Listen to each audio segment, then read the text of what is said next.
Добре. Аз ще направя още веднъж презентация на днешната тема за тези, които ще гледат на запис. Днес си говорим за това какво е да бъдеш на правилното място в родовата система. И имаме въпрос към всички вас, които гледате на живо или гледате на запис. Дали разбирате, т.е. дали вече така сте навлезли в по-дълбоките води на семейните констелации на родовата терапия и разбирате какво означава да бъдеш на правилното място в родовата система. Ако е така, да споделите плюсче в коментарите. Ако това не ви говори абсолютно нищо, за първи път се запознавате с тази концепция и си казвате, ами, че на кое друго място мога да бъда, освен на своето, да оставите по едно минусче, за да можем да обясним и съответно, когато говорим за семейните констелации, всеки един, който е тук в срещата, независимо дали е на живо или на запис, да има много добро разбиране за себе си, какво означават семейните констелации и съответно в какви случаи могат да бъдат полезни за нас, в какво могат да ни бъдат полезни. Има няколко плюсчета. Много сте срамежливи. Направо така пестеливичко ни пращате сигналчета. Хайде, прекрасни, споделете. Последни една-две минутки даваме до 11:11. Напишете просто в коментарчета плюсче, минусче. Виждам, че има доста хора, които не са се отбелязали. И да е минусче. Това е прекрасно за нас, защото ще имате възможност от първа ръка да разберете какво е да бъдеш на място си в родовата система.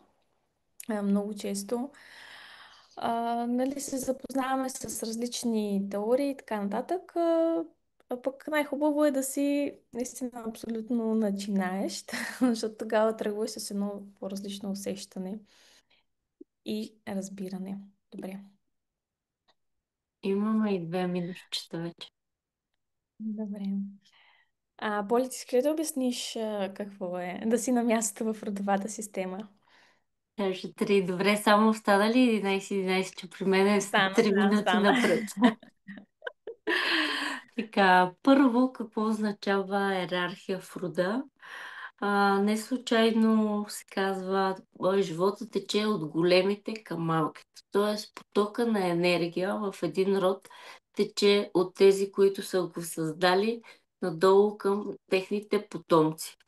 За да бъдем на мястото си, мястото си може да се каже и да бъдем малки за тези преди нас.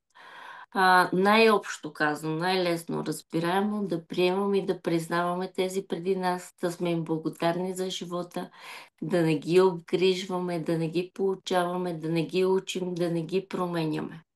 С две думи да бъдем наистина малки, без значение на колко години сме. Те са ни дали живота, ние сме го поели, когато сме, ако речем, аз съм тук, нали, един човек и съм малка, зад мен отляво стои майка ми и майчиния род, отдясно баща ми и бащин род, така и една генограма, нали, едно родословно дърво, всеки е правил. Най-отпред сме ние. Точно когато сме най-отпред, когато сме малки, когато не се обръщаме назад, за да спасяваме, получаваме, да имаме претенции, изобщо някакви изисквания. Те са ни дали всичко, което са могли, колкото толкова. Да им кажем благодаря ви за живота, сега съм аз, защото живота никога не може да бъде върнат на тези, от които сме го получили. Живота тече напред. С две думи да бъдем малки за тези преди нас, да ги почитаме, приемаме и признаваме и да знаем, че ние сме тук първо със себе си. Не знам дали ясно Добре. го обясних. Аз също бих добавила по да, по-скоро бих дала и начина по който и аз самата го разбирам.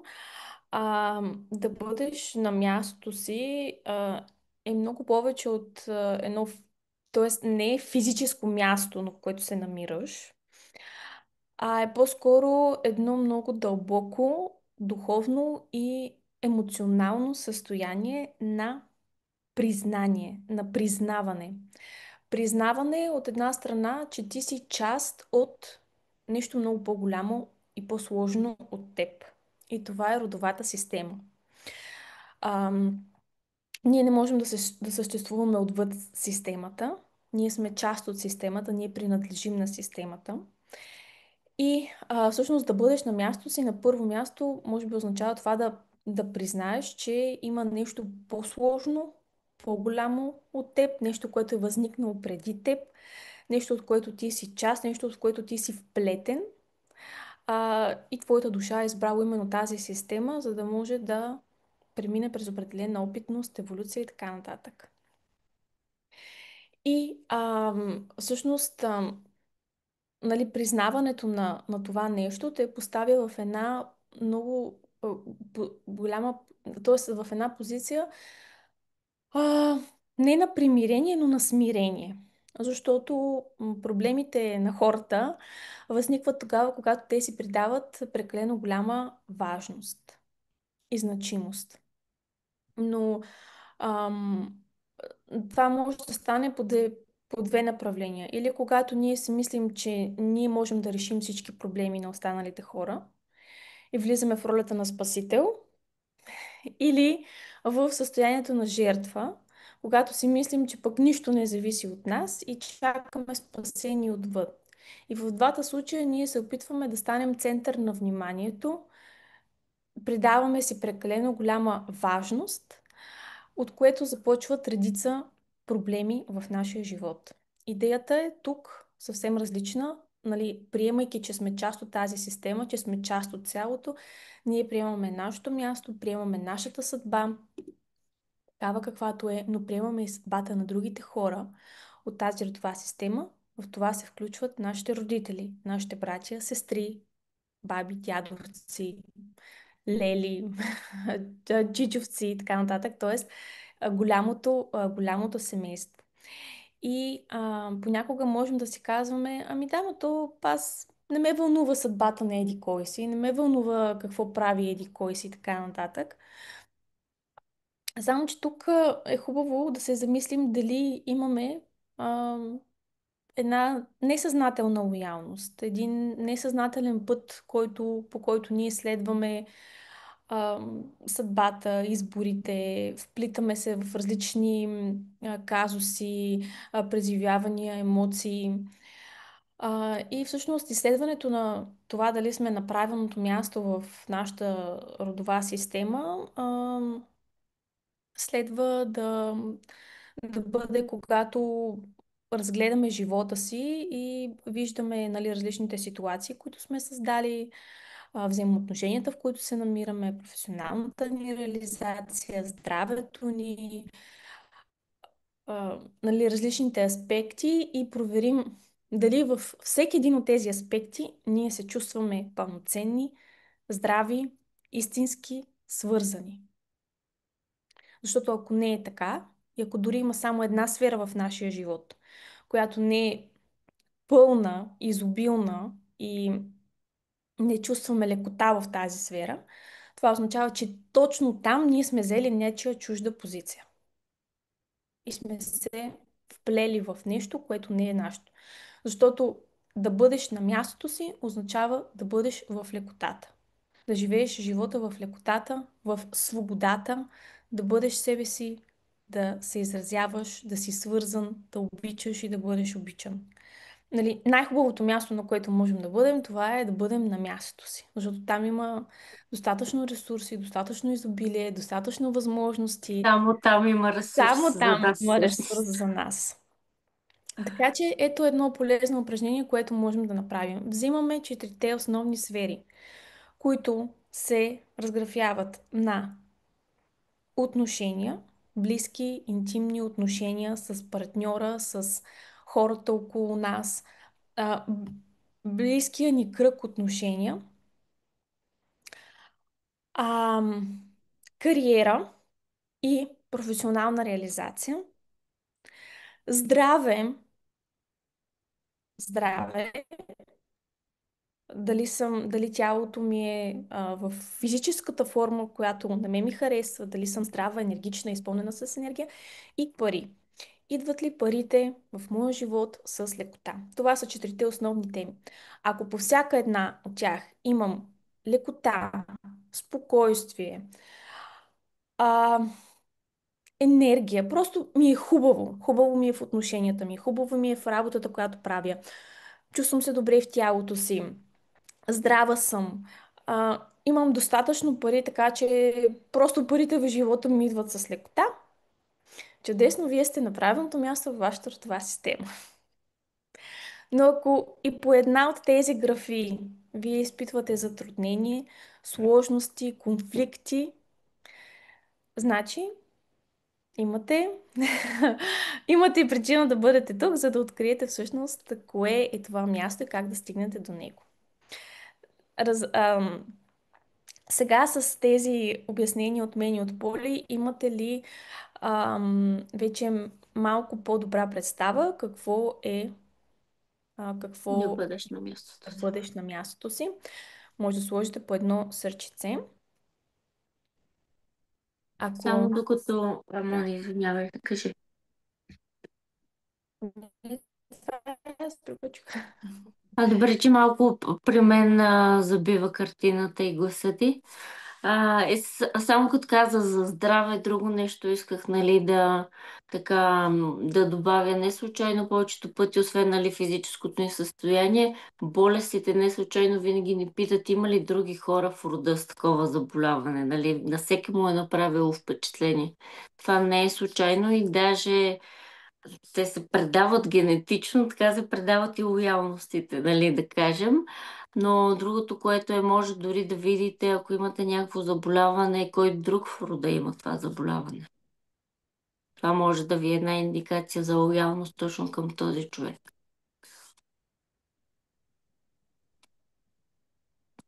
Да.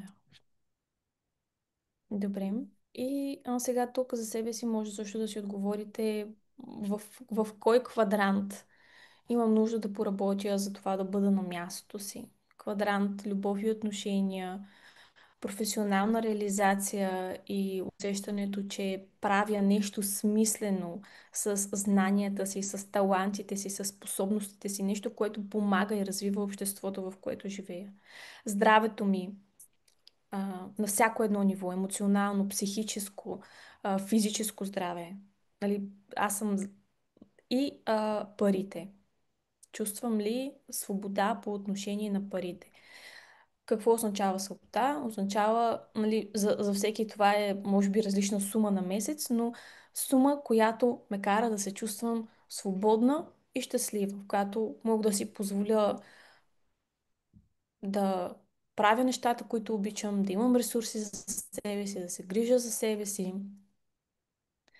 Можете да си отговорите на тези въпроси, всъщност да дадете още малко по-голяма яснота в какво направление имате да работите. И вече вие, когато осъзнаете, защото на мен ми прави впечатление, че има едно много негативно вярване. Няма пълно щастие. Чували ли сте го? Няма пълно щастие. Няма пълно щастие. Но трябва да избираш. Или имаш любов, или имаш това, или имаш онова. Няма пълно щастие. Примири се. Няма пълно щастие. Чували ли сте това вярване? И най-вече, повярвали ли сте на това вярване?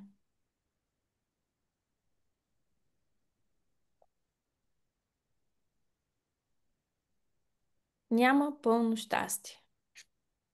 Все трябва да жертваш нещо. Все с нещо трябва да правиш компромис. Просто го приеми. Просто се примири. Нали? Но всъщност, ето тук идва разковничество, че когато ти си на мястото си, ти имаш пълния спектър на всички възможности. Ти имаш достатъчно ресурси, достатъчно енергия, достатъчно време, достатъчно пари, достатъчно любов, достатъчно приятелства. Имаш всичко, когато си на правилното място.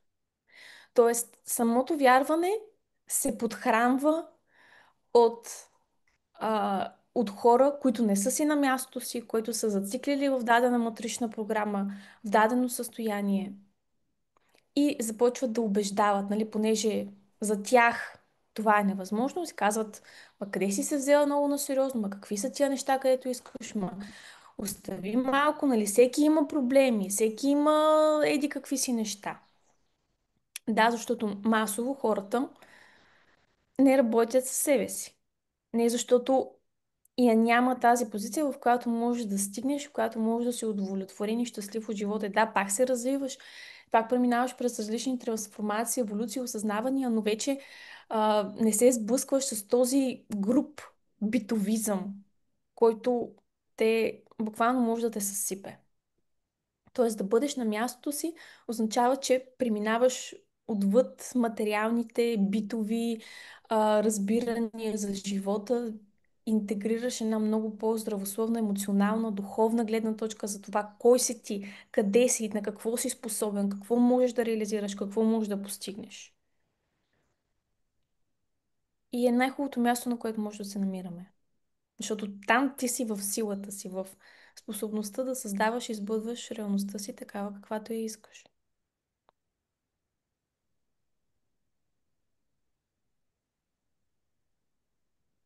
Може би сега си казват какви глупости ни говорят.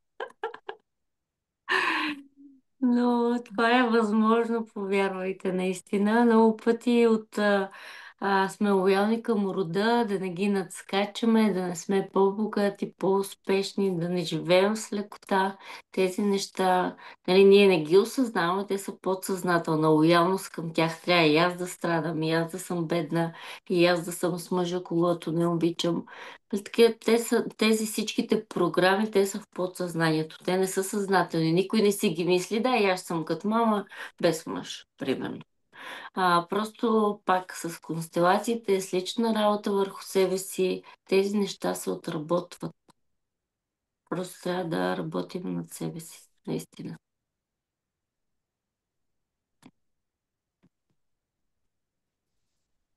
Добре. Съгласни ли сте? Кажете. Възникват ли ви въпроси? Можете да се включвате както с коментари, така и с вдигане на ръка.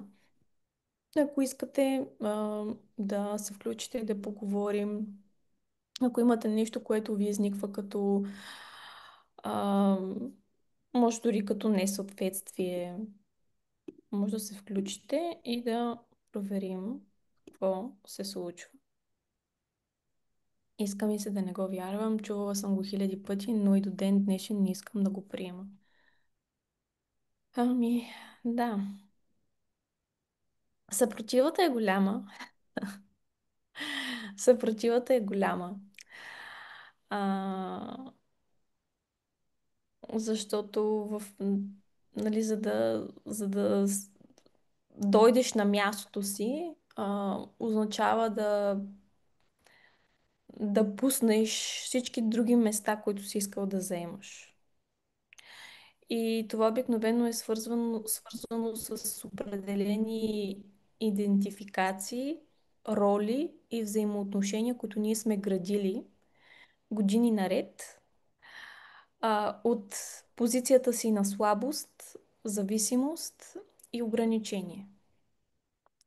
И когато, нали, дойде този момент, в който ти осъзнаеш, че искаш повече, че може повече, че е позволено повече, защото много хора и това не знаят, че може да искат повече за себе си и в това няма нищо лошо, ам, нали, се сблъскват точно с това нещо, че те трябва да се разграничат и да пуснат роли и идентификации, с които са се свързвали години наред. И всъщност те са изградили една много силна връзка на привързаност. Да бъда еди какъв си човек, да бъда в еди каква си роля. В констелациите, когато нали, сме участвали, водили, въобще в констелациите винаги най-драматичен е момента, когато човек се разделя с товара. Когато човек се разделя с товара, това е винаги най-драматичното, защото много е интересно. Наистина пожелавам на всеки, който се интересува от този тип теми и иска да работи със себе си осъзнато. Вярвам, че не сме тук за да убеждаваме в дадено нещо, по-скоро една, а, представяме една възможност за развитие, пък вече всеки, който се препознае в нея, ще си намери начините. Хората, дали това сме един, дали това ще бъде някой друг. Всеки си се препознава в различни учители, ментори и така нататък. Но някак констелациите, поне на мен това, което са ми помогнали, е да го видя визуално. Да, не просто все едно да го разбирам или да го усещам или да го визуализирам, а буквално ти разгръща една картина, която ти можеш да видиш с очите си. И затова процесът е толкова силен, защото ти буквално го виждаш наглезно. Не знаете, има тези хора, които казват, аз докато не видя и докато не пипна, няма как да повярвам. Ето констелациите са точно за тези хора, които им трябва око да види, ръка да пипне, защото те ти представят просто виждаш го визуално нагледно. И наистина един от най-силните моменти в констелациите е когато виждаш каква мъка и болка и тъга изпитва един човек, когато той се разделя с болката си. Вие знаете ли колко сме привързани към болката, колко сме привързани и свикнали с това да ни боли и да сме ограничени. Че когато идва време, в което да я пуснем, ние страдаме за Съпротивляваме много. нея. Ние страдаме за болката. Ние плачем за болката. Ние я искаме, защото години наред сме живяли с нея. Това е като все едно да имаме нали, някакъв израстък, примерно. И да, ти го знаеш, че то е нещо, което не е част от теб, но вече толкова си свикнал с него, че когато идва момента да го пуснеш, теб те боли. Ето това се случва с много хора и много хора стопират процеса. И не веднъж в констелации трябва да се направи някаква провокация, за да може човек да пусне болката. Защото повечето хора замръзват там. Когато разберат с, с какво е време да се разделят и си казват ам, нали, не, болката е част от мен, аз ще продължа да си живея с болката. Обикновено тук се включва нещо провокативно, някаква провокация, която да накара човек да осъзнае, че болката не е живота, за който е предопределен да живее. Ние не сме родени за да изпитваме болка. Но хората ам, нали, това правят, когато някак не си позволяват да преминат отвъд него. Тук само мога да добавя също нещо друго, нали, ако ви изглежда странно как така съм привързан към болката и защо това става. В нашия рептилен мозък е зададено, ние не случайно сме социални животни, стадни животни, даже ние нали живеем на групи, увързани сме. Още в нашия рептилен мозък е запазено това, че ние трябва да бъдем заобиколени от по-големите, за да оцелеем, когато сме малки. Тоест, трябва да принадлежим. А как най-лесно мога да принадлежа? Като взема нечий товар, като съм лоялен на някой в рода, като отида и като държа тази болка, когато гледам в нея, когато повтарям еди кой си живот, тогава аз им казвам негласно, и аз съм като вас, и аз съм от вас. Нали, свързвам се през това нещо. Чисто нагледно да си представите неосъзнато какво всъщност правим, за да принадлежим, за да сме част. Да. Дадено в обяснение, това може да е и аз ще се разведа, за да бъда като вас. И аз ще премина през аборт, за да принадлежа и да съм като вас. А, и аз ще пожертвам кариерата си, ам, за това нали, да се впиша в този образ на жената, която си е вкъщи, мъченица и така нататък, за да съм като вас. Тоест има много слепи и неосъзнати лоялности. И много често ние си мислим, не, това си е мой избор, нали, аз съм решила да се разведа с партньора си. Нали, това е мой избор. Само, че, нали, ако погледнем назад и да кажем, видим, че майка ни е преминала през развод или баба ни или нещо назад в рода, нали, сега взимам развода, но това може да го приложите във всяка една друга. Всъщност виждаме, че то не си е много наш избор, а просто си един повтарящ се сценарий, който ние сме възприели, че е нещо наше и много силно сме го приели като нещо свое.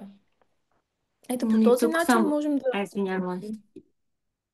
Да, по този начин можем да уловим неосъзнатата лоялност.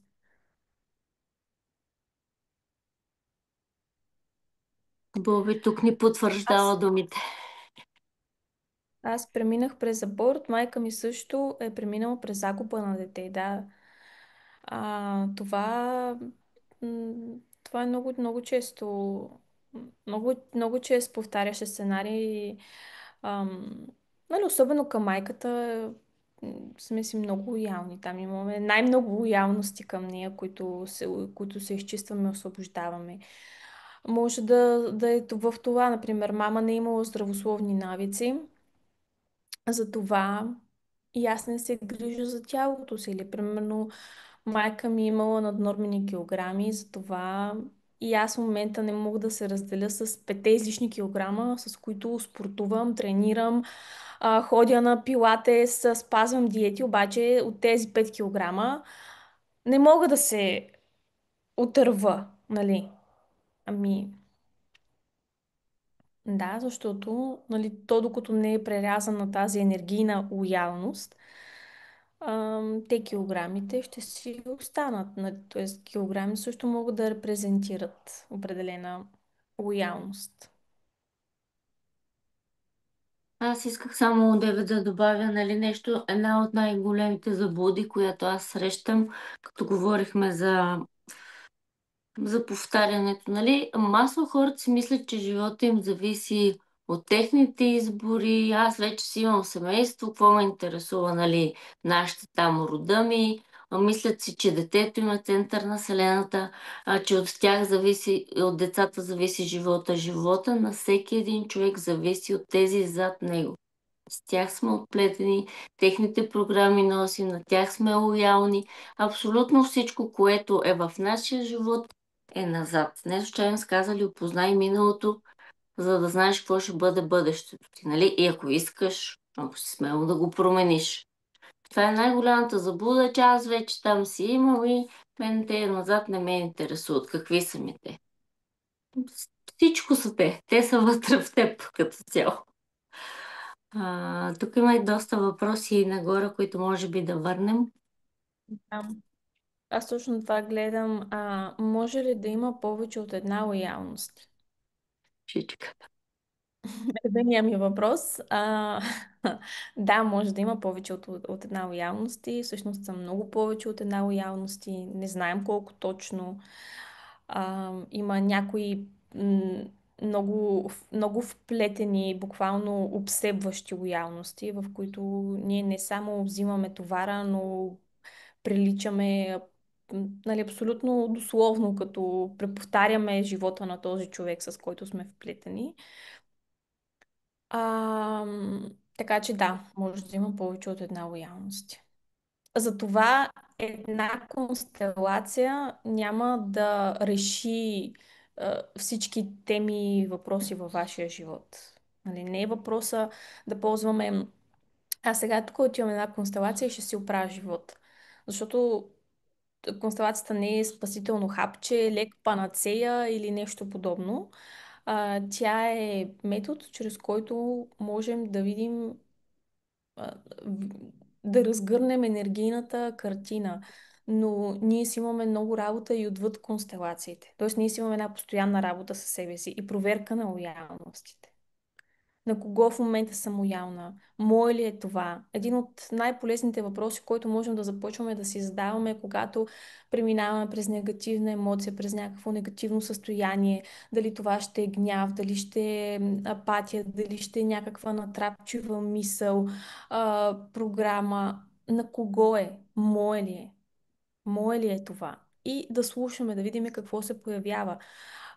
Ако забележим, че има нещо, което е, нали, последователно, постоянно се появява, нали, тук го има, тук го няма, идва при нас в слабите ни моменти и така нататък, нали, вече имаме резон, да кажем, да го поставим в констелация, да го разгледаме на по-дълбоко ниво, но можем да започнем, нали, ето едно полезно упражнение отвъд констелациите, на кого е? Мое ли е? Тоест, мога ли да си позволя да спра да се идентифицирам с негативните преживявания, мисли, чувства и емоции? Това е първото ниво на осъзнатия човек. Да спрем да се идентифицираме, защото много често ние си казваме: аз съм самотна, аз съм тъжна, аз съм гневна, аз съм еди каква си. Не, ти не си. В момента това нещо преминава през теб. Но ти не си това. Ти си едно чисто съзнание, светлина, душа. Ти не си болката, ти не си гнева, ти не си страха, ти не си всичко това. Но когато се възприемаш по този начин и се идентифицираш с аз съм, аз съм, аз съм, аз съм и го затвърждаваш, то тогава ти ставаш това. Така че отвъд констелациите и въобще тези по-дълбоки методи за преработка на вътрешните вярвания и енергетика, е необходимо да имаме този осъзнат диалог с себе си. Това запишете си го и пробвайте, примерно една седмица. А, това, което преминава през мен в момента, мое ли е? Мен много често ми се случва, когато съм имала, да кажем, повече срещи с хора, повече взаимообмен, да кажем, не съм имала достатъчно време да се почистя, да си дойда на място и много че примерно се усещам гневна и заставам да се в някакъв диалог, нали, с Луиза, където не би следвало да се ядосвам толкова много и аз направо се усещам как ще зъби всичко стягам и само казвам: това не е мое, това не е мое, това преминава през мен и веднага. И, нали, има момент, в който се изчиствам от това нещо, защото аз знам, че това не е естественото ми състояние. Аз не съм такава и в момента е преминала някаква енергия през мен. Тя не е моя. И няма нужда да се идентифицирам и м- нали, да го задържам в себе си. Дългичко отговорихме на този въпрос, но може ли да има повече от една лоялност? Да, може да Може. има повече от една лоялност. Работим по себе си, за да ги освобождаваме, изчистваме, осъзнаваме, тъй като те са в подсъзнанието. Идеята е да ги изкараме на съзнателно ниво, да ги разберем, да ги пуснем и освободим от себе си. Втория въпрос е: както ние можем да излъчваме хора от рода си, изключваме хора от рода си, може ли и нас да са ни изключили? Как може да се разбере и да се работи над това? Сега може ли тук аз да отговоря на този въпрос, ако Да, искаш? Като цяло да, ти да, не да. можеш да изключваш Христоа на тези преди теб, защото ти си малка. Тоест, по-големите от нас ние нямаме силата да ги изключваме. Ако да речеме, примерно, дори в един скандал, с една дума, да кажеш: ти повече не си ми майка, не си ми баща и така нататък, понеже ти си малката, не можеш да изключиш майката или баща ти, но можеш да се самоизключиш само с това нещо. Иначе можеш да изключиш децата си, партньора, нали, други хора, които са в друга иерархия, нали, децата ти са под теб, примерно. Обикновено много трудно се живее, когато сме изключени от рода, когато не получаваме никаква енергия, която сме забравили за тях, избягали сме там някъде и си мислим, че, нали, вече не ни влияят, всичко е наред. Дърво без корен, не случайно са казали хората, не може. Тоест, по това как си в живота, линееш ли, растеш ли, разцъфтваш ли, най-образно казвам, нали? Може да се види свързани сме или не, а как може да се свържем отново чрез констелации, чрез родова терапия, чрез работа над себе си. Ако някой иска нещо да добави. Ами, да, т- просто изключването на енергийно ниво за човека е равно на смърт. И много, много, нали, т.е. толкова, толкова е тежко. Ние не можем да си представим какво е да съществуваме отвъд системата. Не сме устроени така. И изключването, т.е. да изключиш някой от родовата система е равнозначно на смърт. Но напълно се препокрива това, което, нали, Поли каза, че ние нямаме способността да изключим тези преди нас. Можем да изключим себе си, да изключим децата си, да изключим партньора си. Ам,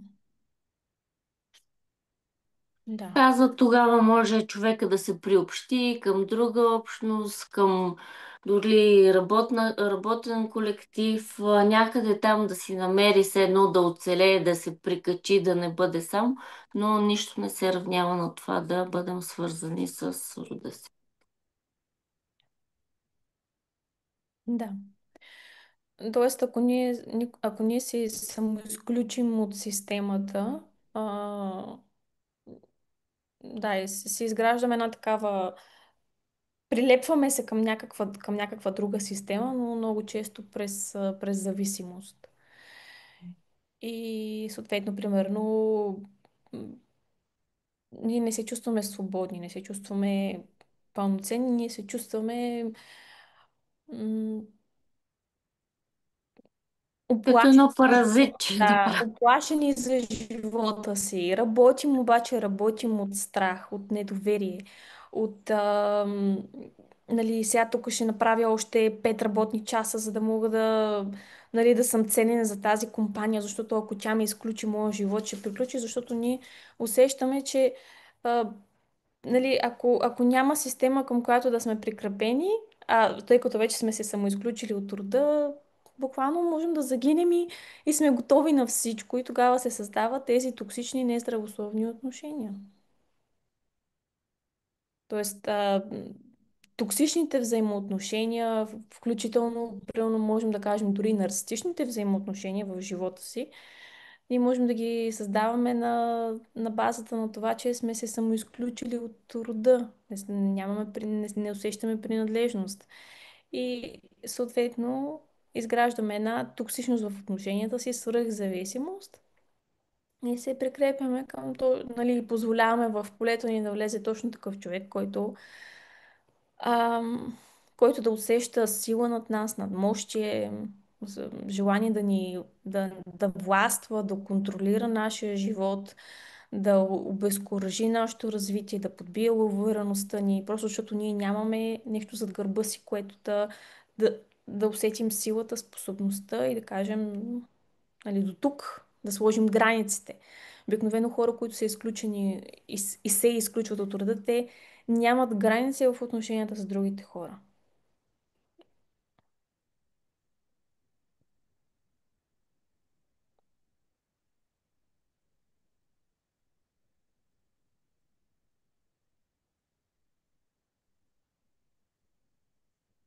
Да. А нямането на граници може да бъде доста опасно за нас, тъй като бихме могли да бъдем склонни да допуснем неща, които не биха били здравословни за нас.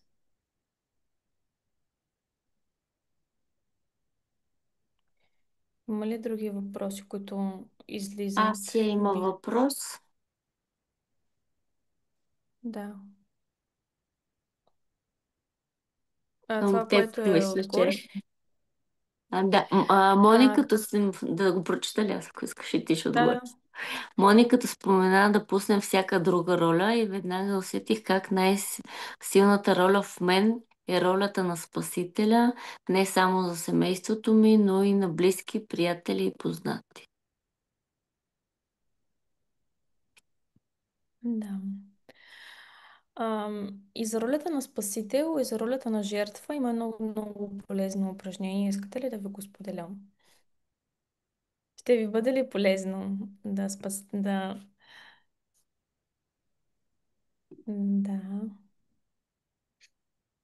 ролята на спасител и ролята на жертва?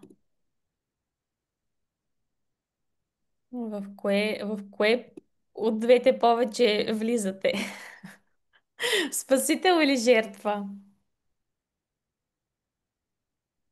Нека да видим. Спасител.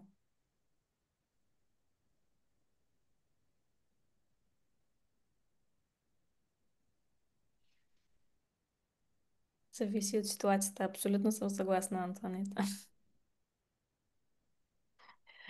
От едното в другото. Добре. И разбирате, че това не е приятно място, на което да бъдем, или роля, която да изпълняваме, предполагам.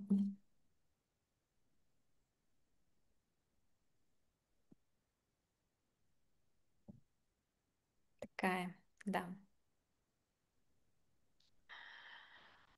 Когато се усетим, че влизаме в една от двете роли, като мога да кажа, че и двете са еднакво опустошителни и разрушителни в нас, както обясних в началото, ам, и в двете роли ние си придаваме свръх важност. Обаче не от тази здравословната, нали, аз съм тук, и аз принадлежа, и аз имам своето място, а едно просто свръх желание да бъда видяна, да бъда оценена, да се докажа, придаване на важност.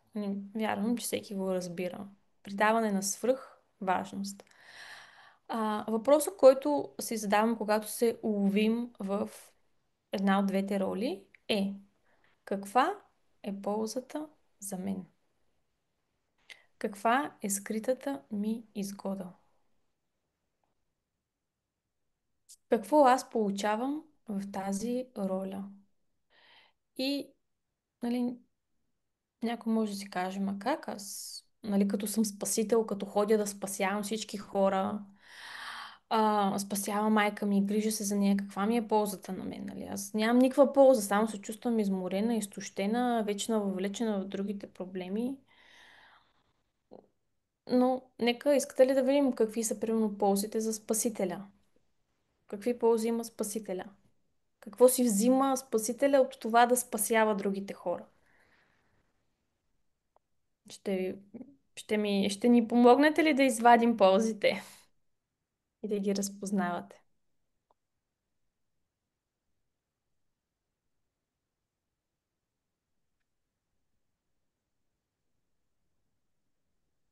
Какви са ползите за спасителя?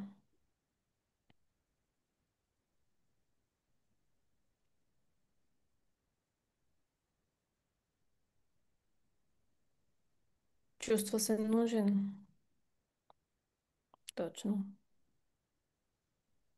Страх от изоставяне, иска да бъде приет.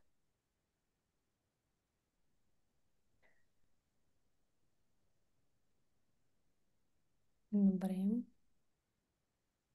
Още едно много силно нещо има, което спасителя получава от неговата роля и позиция.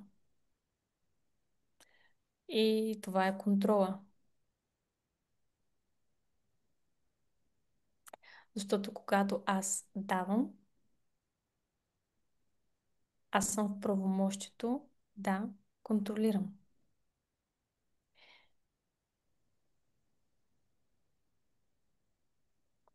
Контрол, власт над другите, чувствам се нужна, чувствам се значима, важна. До голяма степен може да е чувство за превъзходство. Аз съм по-добра от вас, затова мога да се справя с този проблем по-добре от вас. Чувството за превъзходство, т.е. придавам си една, нали, че съм по-опитна, по-можеща и това ми а, налива допълнително така, Напомпва ми егото.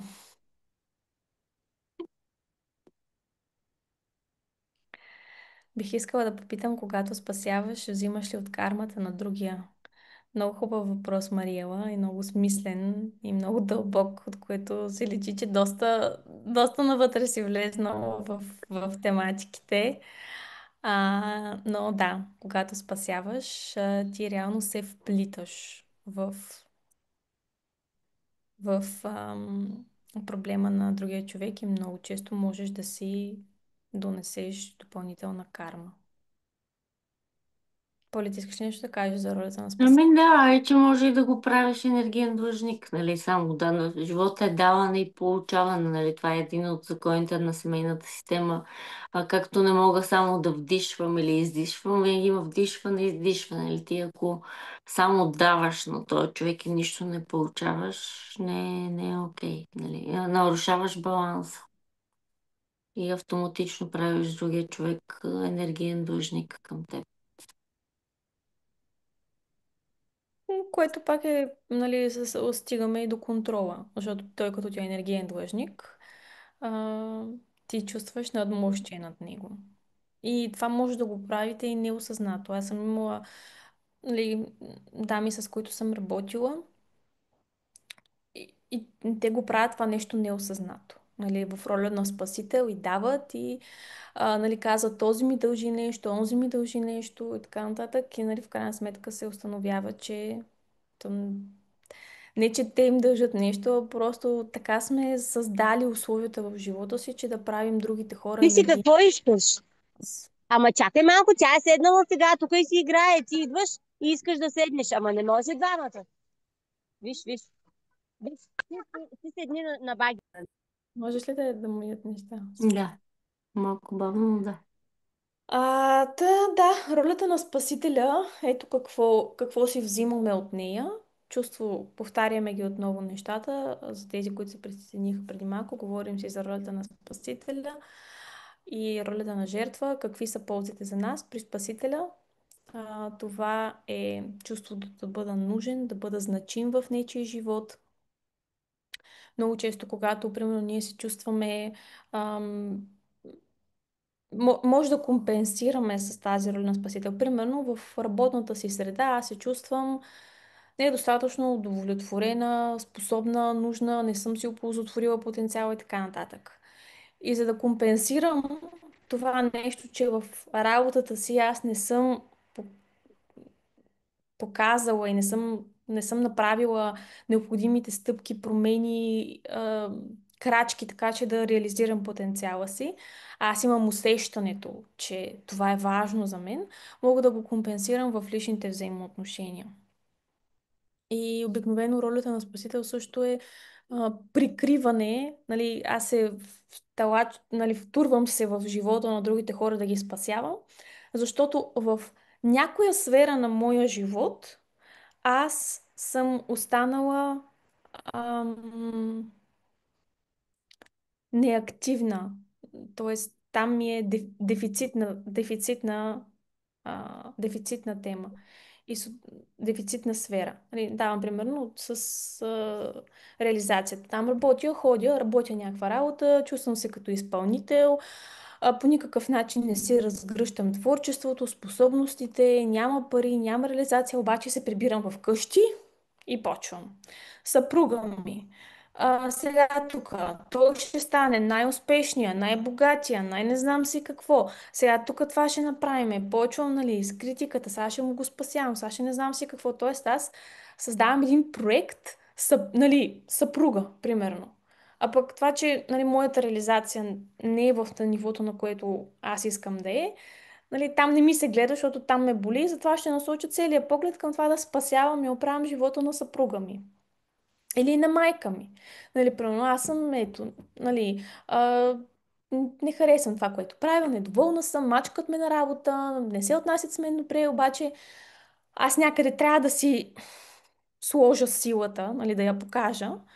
И ми е лесно да го направя към майка ми. Сега тук примерно майка ми има някакво заболяване и аз ще се грижа за нея, ще направя всичко, там ще я водя по всякакви неща, и- с, нали, да, важно е да се грижим за родителите, нали, ние не ви насърчаваме да ги оставяте и да по никакъв начин да не сте свързани с тях, но тази свръхгрижа, която ние правим към майка ни, към баща ни и така нататък, може да е всъщност, защото аз не искам да погледна към дадена тема в моя живот, която ме боли, примерно.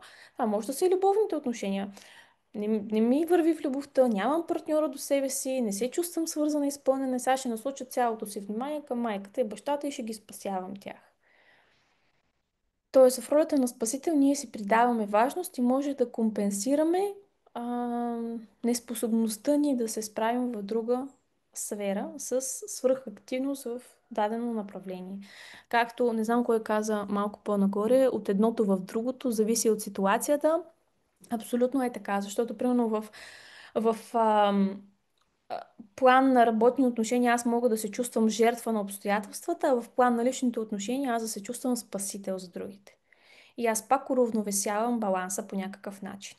По много нездравословен начин за мен, защото и двете сфери за мен са свързани с болка, но пак го уравновесявам. Стана ли ясно за ролята на спасителя? Какво си взима той от тази роля? И доловихте ли в някои от нещата, които споделихме, вашата лична изгода от позицията на спасител, когато я заемате? Какво си взимате там? Или само докато записвате, докато ни дадете реакция, аз също искам да допълня, защото няколко пъти имаше, нали, за спасявам майка ми. Мисля, че на две места нагоре го видях. Спасяването на майката също може, нали, някой беше написал, чувствам се като спасител на майка ми. Това нещо много пъти може да идва от прекъсната енергийна връзка с майката. Когато ние не сме получили от майката безусловна любов, когато нашата майка не е получила, за да ни предаде на нас, тогава винаги има две крайности. Или я отричам, отхвърлям, държа я надалеч, мразя и така нататък, или се опитвам да я спасявам, с едно да си купя любовта. Правя всичко за нея, за да получа. Това са двете крайности и много хора се чувстват като спасители на майката. Нали, тук осъзнато, мисля, че една жена беше написала, която даже сподели, че работи над себе си. А, Това чувство, че аз съм тук, за да я спасявам, нали, не мога да твърдя на 100% без да знам целия казус, но много често е от прекъсната енергийна връзка с нея. Ще си купа любовта, ще я заслужа, нали, ще правя всичко, за да ме обича едва ли не. Не е осъзнато, разбира се. Да.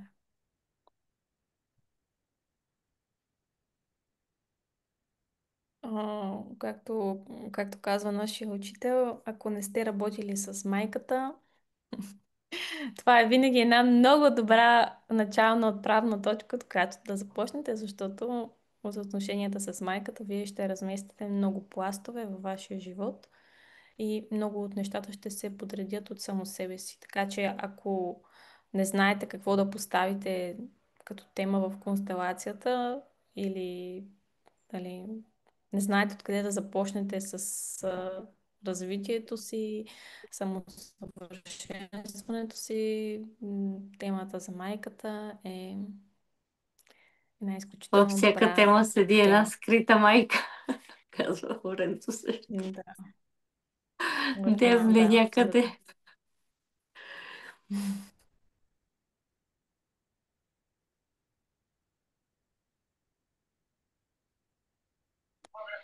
Видях в коя сфера съм в ролята на жертва и на обстоятелствата и всъщност защо се превръщам в спасител на другите сфери. Чувството за превъзходство да бъда значима. Много ценно осъзнаване. Аз имам. А, доста трудно и да си го признаем, де. Сега каквото и да си говорим. Не е винаги много приятно да се загледаме в какви теми, в кои сфери заставаме в ролята на жертва и спасител, но винаги е по-добре да го признаем, т.е.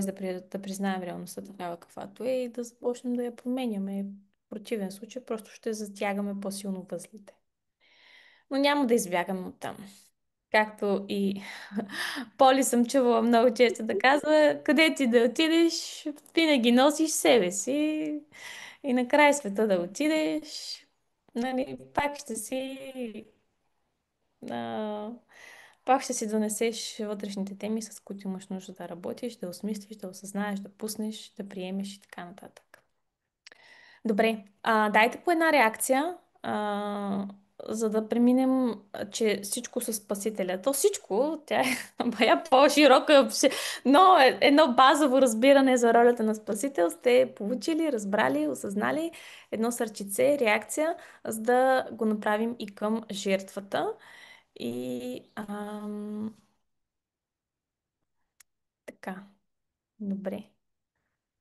Ако имате други въпроси, които са изникнали по темата за Спасителя, може да ги напишете, но мисля, че е много ясно обяснено.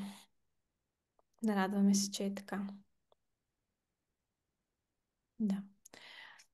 Не забравяйте, тук се връщам на това, което Мариела е писала.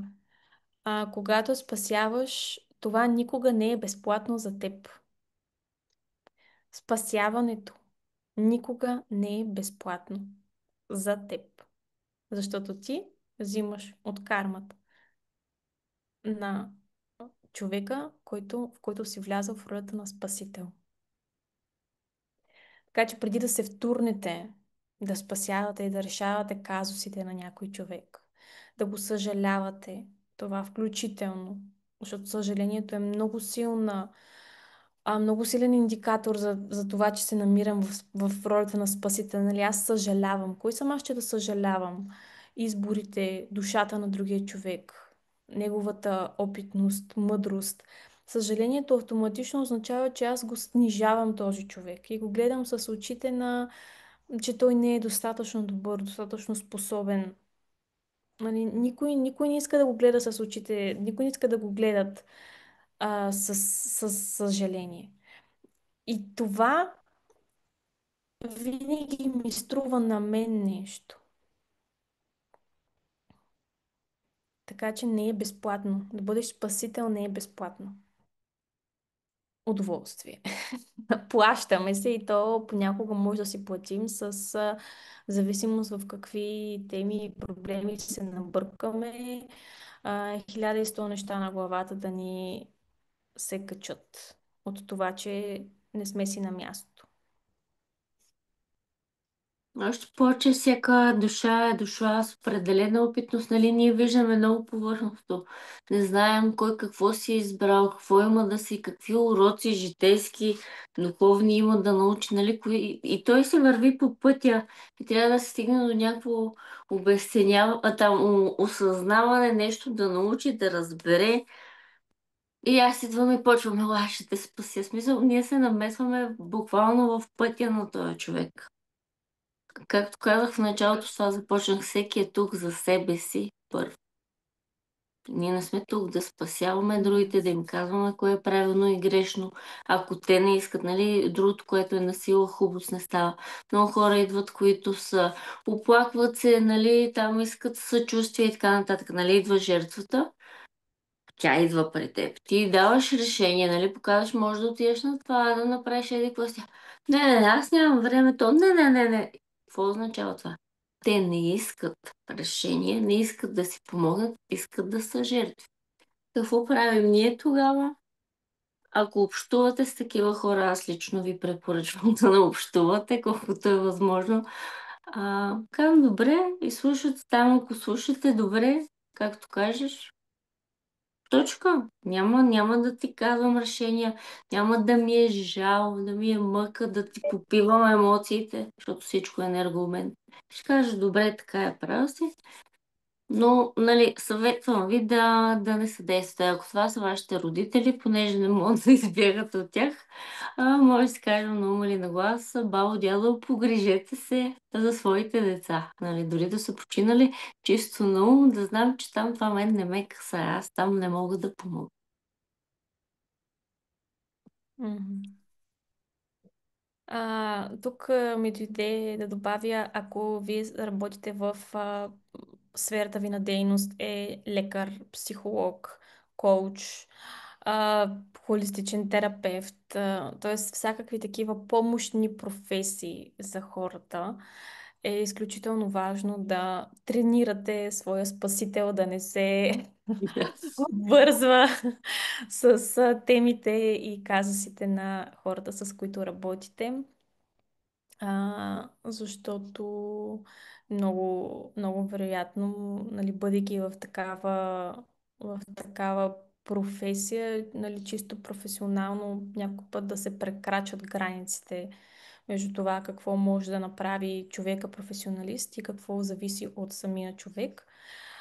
А прекрачването на границите, нали, винаги е свързано с вплитане, и нали, лично нас в констелациите, в обученията, нали, които сме преминали, това е било една от основните теми, които сме разглеждали, че реално, а, с желанието си да спасиш клиента, всъщност ти можеш да се вплетеш в неговата система и а, темите, проблемите, с които той е дошъл при теб, всъщност да станат и твои проблеми. Тоест, вплитане може да се случи дори от професионално ниво. Ако ние забравяме Ние за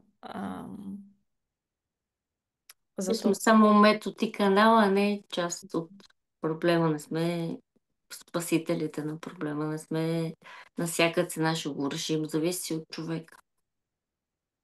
Да. Но тук се включват също.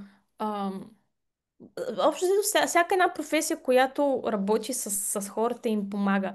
Това може да бъдат адвокати, може да бъде учител, може да бъде, нали, лекар, психолог, фасилитатор.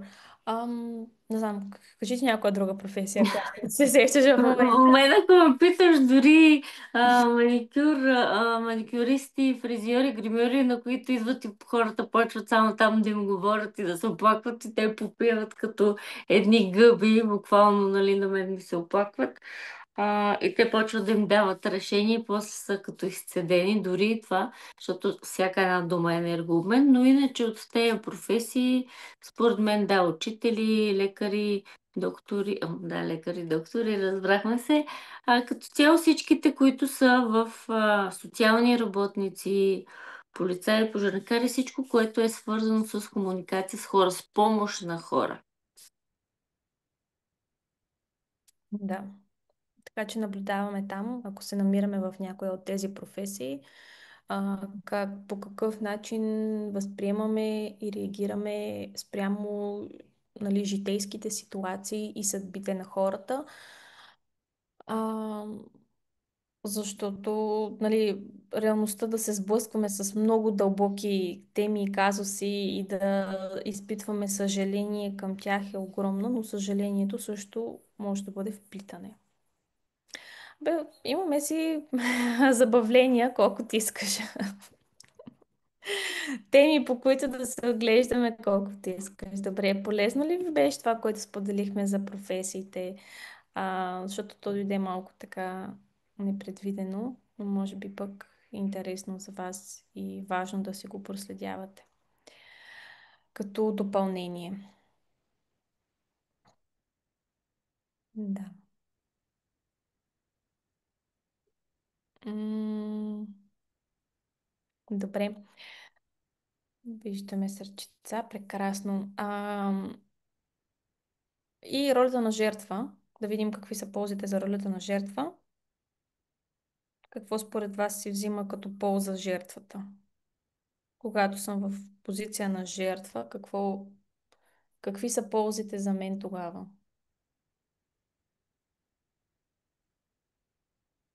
Какво? Може да пишете смело, без да се притеснявате, няма грешно. Вие как виждате ползите на жертва?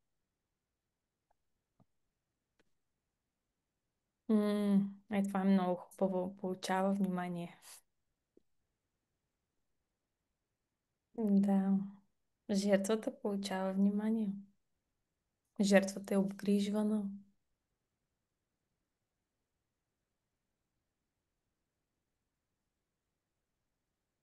получава внимание. Друго, което жертвата има като изгода от позицията, в която се намира. Една съществено важна индикация. Подсказка. Точно така. Не се налага да поема отговорност. Жертвата не поема отговорност. Аз съм поставена в тази ситуация. Нищо от мен не зависи. Тоест, тотално, нали, отказ да поемем отговорността. Оттам следва липсата на действие. Много често жертвите се стоят в комфортната, удобна зона, която не променят нищо по себе си, не променят нищо в живота си, не рискуват нищо, не плащат нищо. Много често жертвите могат да живеят буквално на гърба на съжаленията на другите хора и финансово, и емоционално. Те просто, нали, в зависимост от степента жертва, която можем да развием, може да се превърне в един абсолютен паразит, който просто, нали, оцелява, справя се, но при все това от него нищо не зависи. Той никога не е виновен за абсолютно нищо.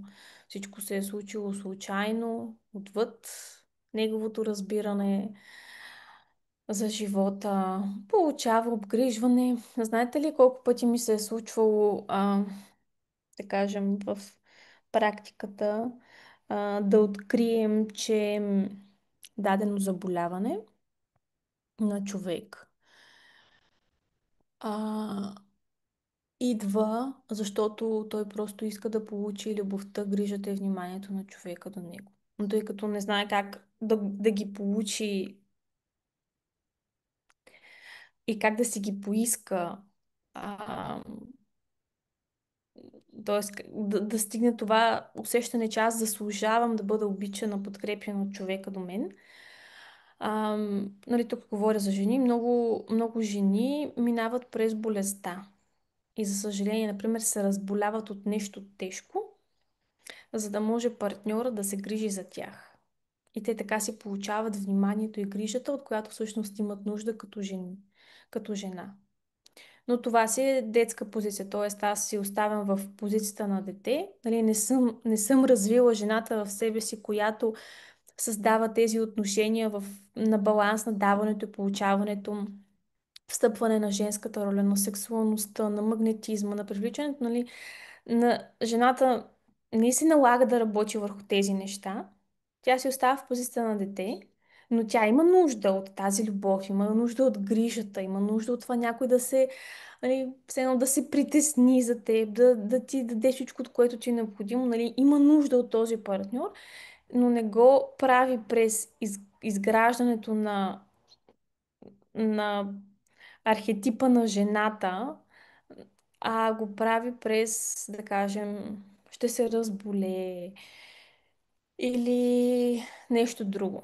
И тогава мъжа пак се грижи за нея, само че, нали, тя си има облагата, но разбира се, има и тази болест.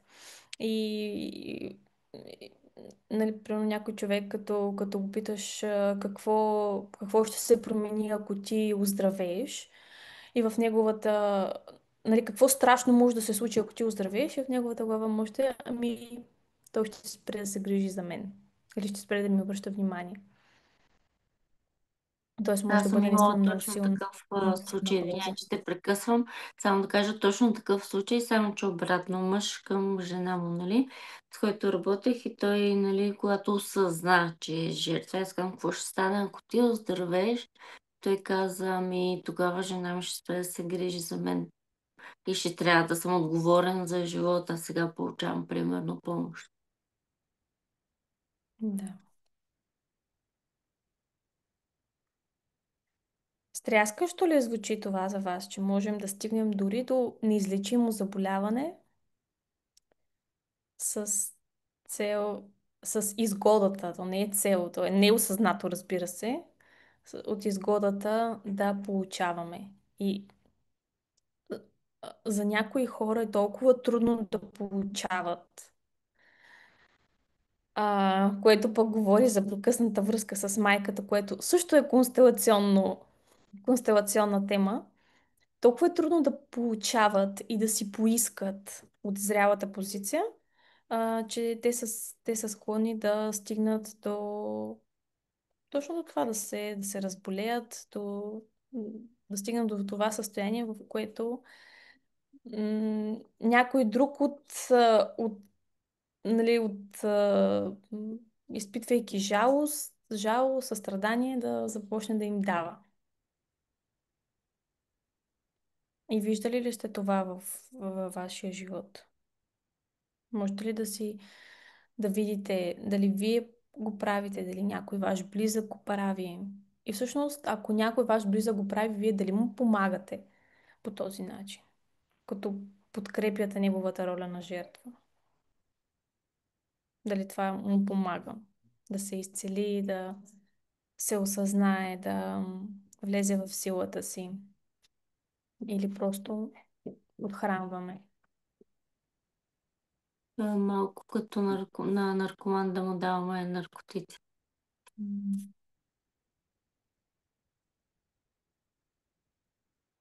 Тежички са тези теми, а, но по-добре ако наистина осъзнаем на време. Добре.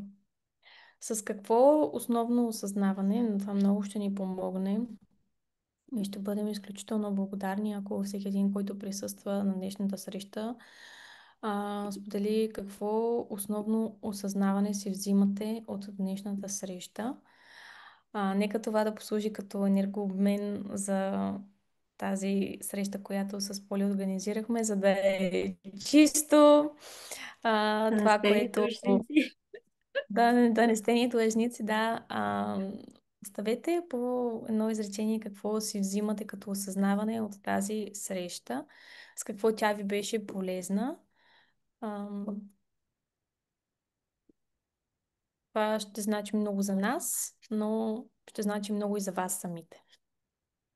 Така че го направете и за нас, и за вас.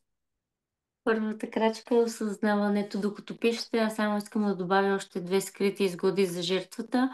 От нея никой нищо не очаква. Нали? Ама тя не може, тя няма пари, тя няма там възможност, тя е болна. Нали? Никой не очаква от жертвата нищо, тя е просто там жертва. И другото, жертвата през страданието си манипулира много умело. Моля те, аз без теб не мога, ако ти не ми кажеш, ако ти не ми дадеш. О, много искам, ама нямам възможност. И ти, ох, добре, ай. Това са още две неща, които така много силно и да видите кои хора около вас ги правят и ги прилагат да уловите. Има ли такива хора, които през оправданието, през жертвеността ви манипулират под някаква форма. Да, че жертвата е всъщност много добър манипулатор. Да.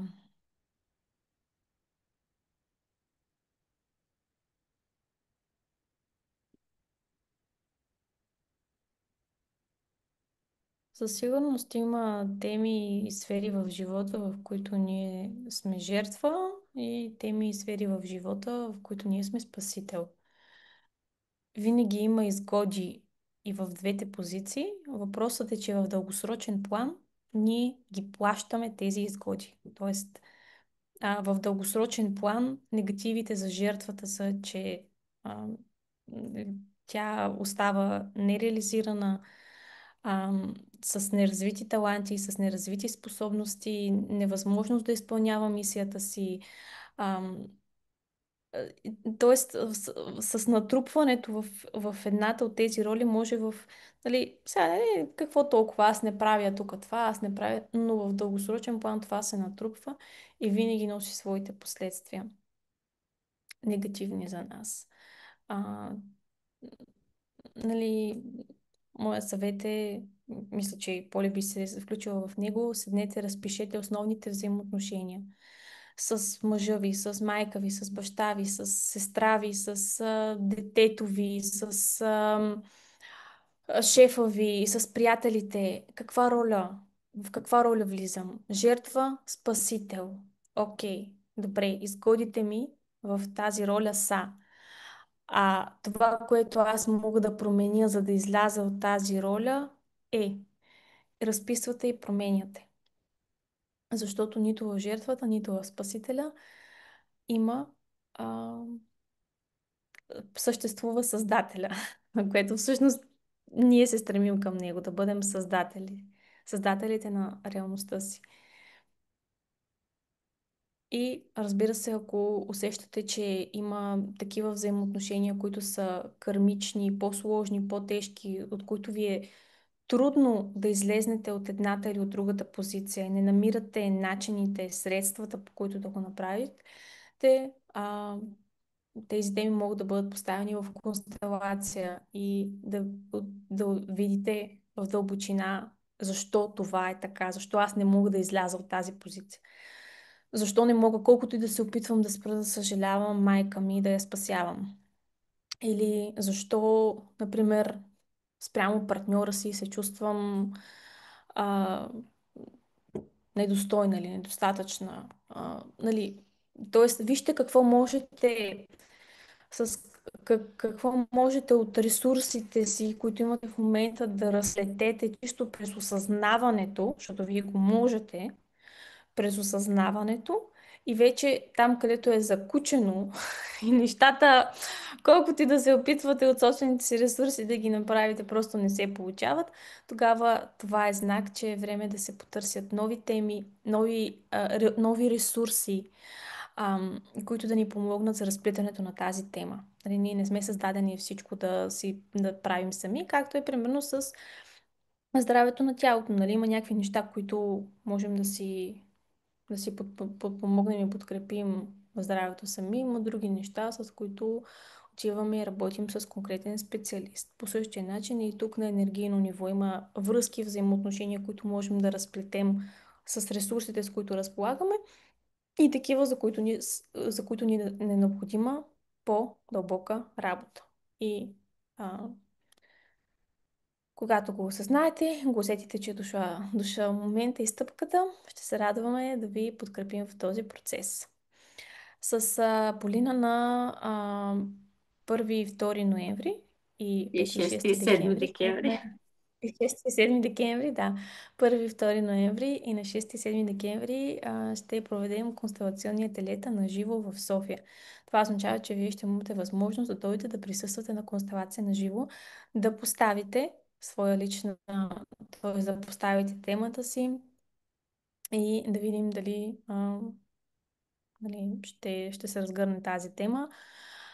Ам, В констелации може да участвате толкова пъти, колкото нали, вие усещате, че е необходимо. Дали мислим за онлайн групи? Към момента не. Има други онлайн формати, които, с които работим по-отделно. Поли работи, аз работя, но общите ни проекти за констелационни ателиета ще бъдат наживо в София. 5 и 1 и 2 ноември и 5 и 6 декември. 6 и 7 декември. Ох, 6 и 7, да. Съжалявам. Няма проблем. Само на Мария да й отговоря защо. Нали, не случайно в началото започнахме с това да видиш. Аз не знам дали си присъствала на констелация. В констелацията ти поставяйки темата, заставяйки до фасилитатора, избираш представител за теб, за темата, там ще се види друго, какво ще се разгърне, но става въпрос, че ти стоиш и гледаш какво се случва. Тоест, нито едно друго преживяване онлайн не може да ти даде това нещо да се разгърне, да видиш тая тема, как изглежда, как е на енергийно ниво, не как ти си мислиш, че много пъти ние имаме с една тема, тя излиза друга. И когато хора, които не те познават, не ти знаят историята, започнат да говорят с твоите думи, да ги изричат, да се държат като теб, като майка ти, като някой друг, примерно, да. Тогава мозъка, който е голям контролер и той не случайно казахме иска око да види и ръка да пипне, тогава много по-силно влияе, виждайки ти хора как репрезентират теб и твоята история, без да я знаят, тогава въздействието е много, много по-силно. Именно това е, нали, освен всичките усещания, които минават през нас, особено когато сме и представители, да бъдеш представител, да стоиш в полето, изобщо е много лечебно. И горещо ви препоръчваме на всеки един от вас, който наистина иска да работи за себе си, иска промяна в живота си, иска да тръгне на някъде, да си позволи такова нещо. Дали при нас, дали някъде другаде. Позволете си го, ако искате да видите а, прогреси, как да кажа, ако искате да видите промяна, трябва да работите. Нали, трябва да излезете от зоната на комфорт. Да размените нещо друго, което ми е много важно, нали, да излезе от ролята на жертва, на мен ми е невъзможно и да направя тая една крачка за себе си. Това, ако мога, нали, да ти отговоря най-искрено, нали, защо е на живо ние държим да бъдат констелации. Да, както аз скоро бях споделила в един мой лайф, но сега пак ще го споделя. Ам, Трансформацията, за да преминем в новото ниво, винаги ни струва нещо. Тоест няма безплатна трансформация. Не съществува такова нещо, като безплатна трансформация. Входа към новото ниво винаги се заплаща. И то през това, което ни е неудобно. Да кажем, някои хора имат проблеми с това да дават пари за личностното си развитие. При тях големите трансформации ще се отключат, когато те започнат да дават с удоволствие пари за тяхното личностно развитие. За други хора това валутата е времето. Нали, вечно заети. Работа, ангажименти, децата и така нататък. Тоест, на мен ми е трудно да отделя време за себе си. И нали, какво може да се случва при тези хора? Те може да дават пари за най-различни курсове, обучения, да участват такова формално, там записана съм в някакво обучение, но да не са въвлечени в това нещо. Тоест при тях трансформацията ще дойде, когато ето, например, трудно ми е да време. Събота и неделя, това е моето време за мен, за моята трансформация. И тогава растежа, развитието, скок, който ще направим е голям, защото ние сме дали нещо, което ни е трудно да дадем. Пак ще го повторя, за едните хора това са парите, за другите хора това е времето. Няма как да преминете на ново ниво, без да дадете нещо от себе си. Нещо, което ви е трудно в момента да го направите. Просто защото ние имаме така наречения изпит, тест. А готова ли си за тази трансформация? А наистина ли ще дадеш всичко от себе си, за да промениш това, което не ти харесва? И тогава се вижда, нали, то е едно много, искам, не мога, искам, не, и така напред, назад, докато нали, не видиш, че всъщност няма нищо страшно в това да кажеш. Ме ми се случва много, не, Мони, аз как така, ама тук 3 дена да дойда на ретрит с теб, ама и мъжа ми, какво ще ми каже, ами децата, ама кой ще ги гледа, ама как това, ама как, не мога, не знам, не, няма да стане. И в момента, в който нали, казваш край, то се нарежда. Нали, защото то не е въпроса в другите хора, а в теб самия, в твоето си разрешение. Нали, при други дами е било същото на въпроса. Не, това са много пари. Не, сега аз тук имам да плащам. Еди какво си, еди какви си разходи, еди що си, нали? Ама тебе, ако те няма, ако ти не си налична, те, нали, тоест има места, на които си незаменима. И тези места са свързани с теб самата. Така че винаги плащаме първо на себе си. Винаги плащаме първо на себе си.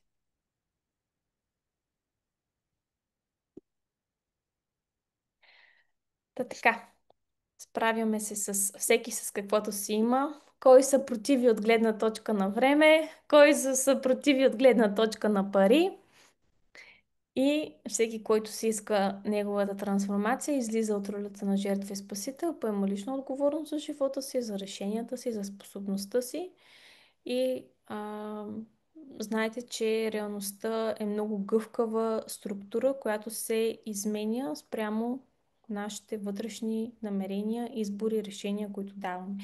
Това, което ви се струва невъзможно да се случи във външен план, всъщност е абсолютно изменимо, когато ние променим вътрешния си диалог, вътрешното отношение, вътрешната си нагласа, когато направим избора вече вътре в себе си. Тогава реалността се подрежда по него. Как ви се струва това? Вдъхновяващо или, Нереално. или плашещо? Възможно или невъзможно?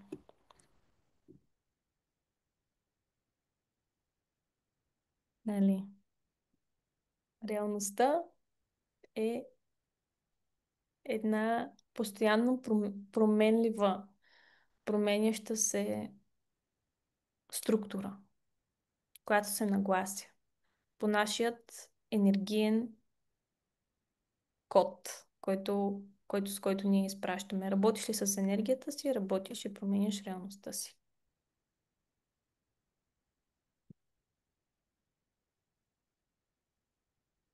И така, добре. Ще ви оставим в групите възможност за записване в констелационните ни ателиета. Имайте предвид, че тъй като сме на живо, не разполагаме с неограничен капацитет заради физическото пространство, така че приоритет ще имат хората, които са се записали първи предварително. Вече след като се запишете, те ще бъдат в София. Констелациите ще бъдат в София. За сега, поне до края на годината, сме ги планирали да са в София. След това, нататък ще видим. Но те ще са в София. Знаете датите. 1 и 2 ноември и 6 и 7 декември.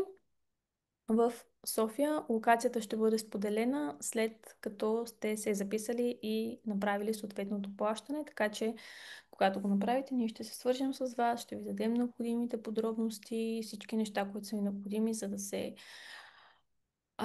подготвите и да дойдете с отворено, разширено съзнание и готови за трансформация. Ако имате някакви други въпроси, Откъде? сме на разположение да ви отговаряме.